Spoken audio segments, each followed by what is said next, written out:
Salut à vous pauvres mortels, si on se retrouve aujourd'hui c'est pour parler de ces super-héros qui ont dû quitter le monde des vivants tel que nous le connaissons pour obtenir leur super-pouvoir. À travers Osiris, Perséphone ou Adonis, le mythe de la résurrection et de la vie après la mort remonte à l'Antiquité. Dumuzi est le dieu mésopotamien équivalent à Adonis.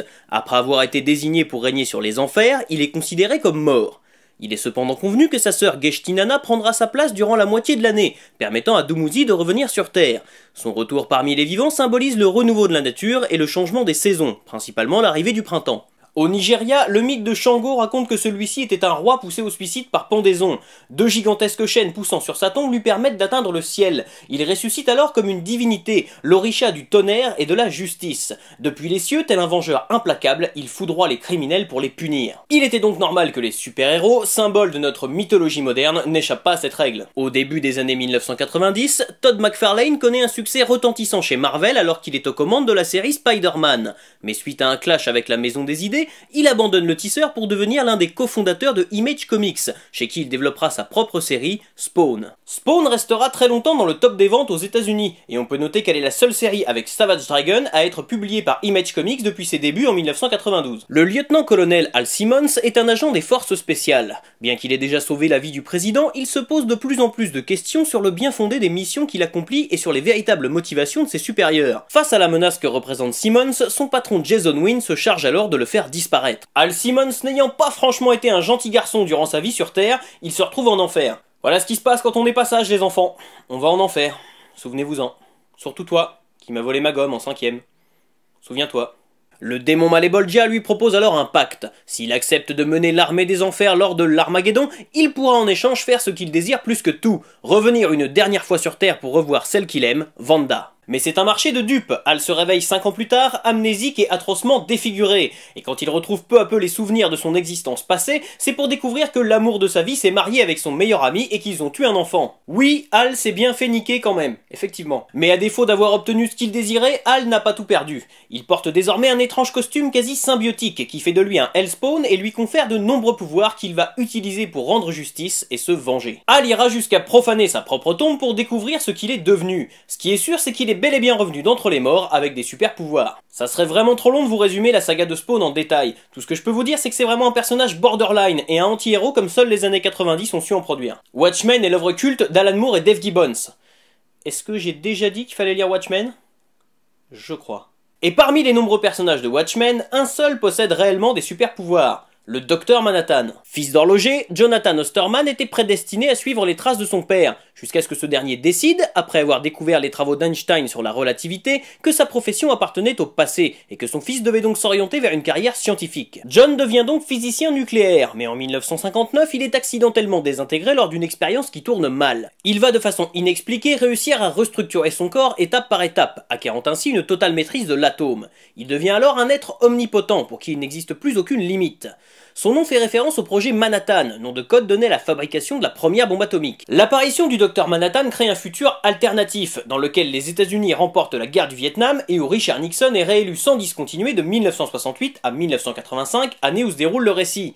Son existence sera résumée en ces termes: Dieu existe et il est américain. Difficile de dire si le Docteur Manhattan est bel et bien passé par le stade de la mort tel qu'on l'entend, mais le père de John Osterman ne sera jamais mis au courant du retour de son fils parmi les vivants et décédera en 1969, persuadé que celui-ci l'attend dans l'au-delà. En 1966, dans le 48e numéro de Fantastic Four, sous la plume de Stan Lee et Jack Kirby, les 4 fantastiques font face à une menace comme l'univers Marvel n'en avait jamais connue. Galactus, le dévoreur de mondes, créature gigantesque venue de l'espace et se nourrissant de l'énergie vitale des planètes. Pour Jack Kirby, amoureux des personnages hors normes, une entité cosmique à la puissance démesurée telle que Galactus ne pouvait qu'être précédée d'un serviteur, chargé de la reconnaissance des planètes dont il pouvait se nourrir. C'est ainsi que naquit son héros, le surfeur d'argent. Norinrad est un astronome vivant sur Zenla. Lorsque Galactus s'en prend à son monde, il est le seul à ne pas baisser les bras et part à la rencontre du dévoreur de mondes pour lui demander d'épargner sa planète. Galactus lui propose alors de devenir son héros et de chercher à sa place des mondes dont il pourrait se nourrir, en échange de quoi il épargnera Zenla. Tiraillée entre son amour pour la belle Shalabal et sa soif d'aventure, Norrin finit par accepter. Dans un flash lumineux, il se voit investi d'une partie des pouvoirs cosmiques de Galactus et renaît en tant que Silver Surfer,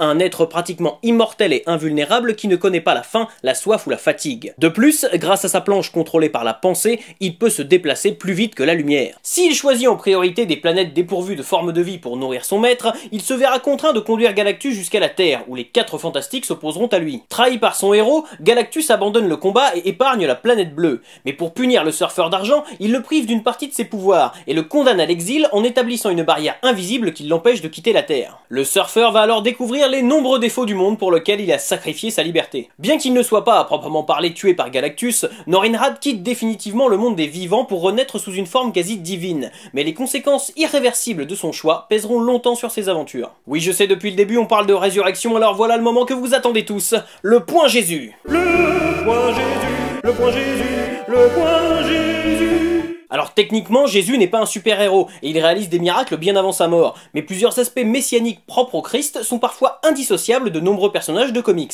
Les aventures de Spawn s'inscrivent dans un univers fantastique riche en références mystiques et en codes empruntés à la religion.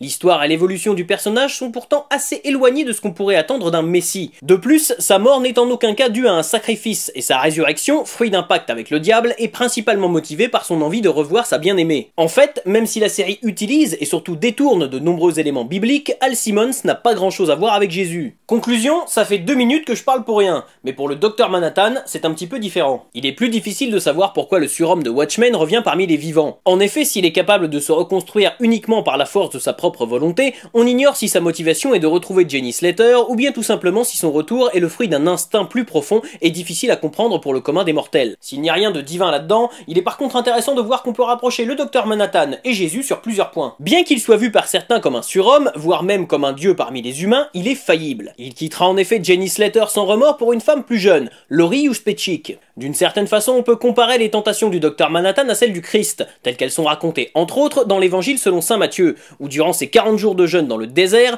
Jésus est tenté par le diable de transformer des pierres en pain pour calmer sa faim. En fait, la principale différence, c'est que Jésus a su résister à la tentation, alors que le Dr Manhattan, il s'est tapé la petite jeune.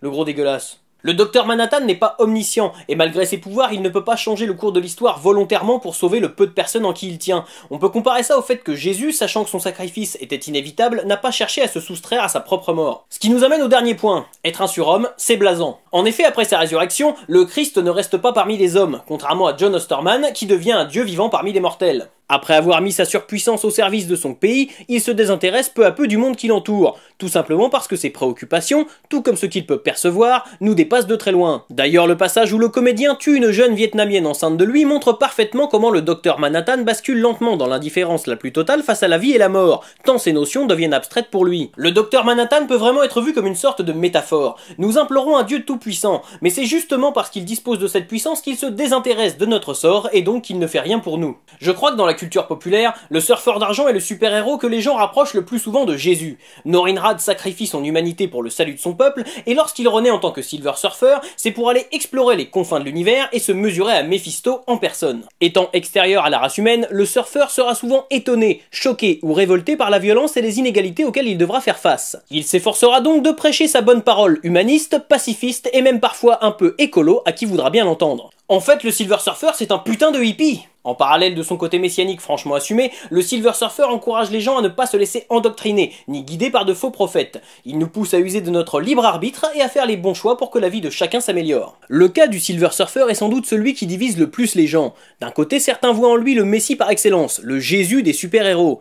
De l'autre, certains diront que malgré ses longs discours philosophiques, le surfeur ne prône aucun système religieux, mais qu'il démontre au contraire que l'homme ne peut compter que sur lui-même pour devenir meilleur. Finalement, la vision que chacun aura du côté messianique d'un super-héros dépendra fortement de son éducation et de sa culture, et c'est très bien comme ça. Le statut conféré aux personnages revenus d'entre les morts leur permet souvent de ne pas respecter à tout prix les codes habituels des super-héros. Même s'ils ne mettent pas forcément leur véritable identité en avant et que leur existence reste relativement peu connue du grand public, ils n'ont en général pas besoin d'avoir une identité secrète. Peut-être aussi parce que pour beaucoup, ils ne possèdent plus de véritable apparence humaine. Ils peuvent alors devenir comme Spawn des protecteurs tapis dans l'ombre, ou bien comme le Dr Manhattan, des symboles dénués de toute humanité. Dans de nombreuses cultures, la vie après la mort est décrite comme résultant de nos actes passés. Alors pour peu que cela soit vrai, souvenez-vous que dans chacun de vos actes présents réside peut-être un peu de vos futurs super-pouvoirs. Voilà, jusqu'à la prochaine fois, je compte sur vous pour avoir de saines lectures. Si cette vidéo vous a plu, n'hésitez pas à la partager sur les réseaux sociaux. Si cette vidéo ne vous a pas plu, n'hésitez pas à la partager sur les réseaux sociaux. Vous pouvez maintenant retrouver l'émission sur Facebook et n'oubliez pas de vous abonner à la chaîne pour ne pas rater la prochaine.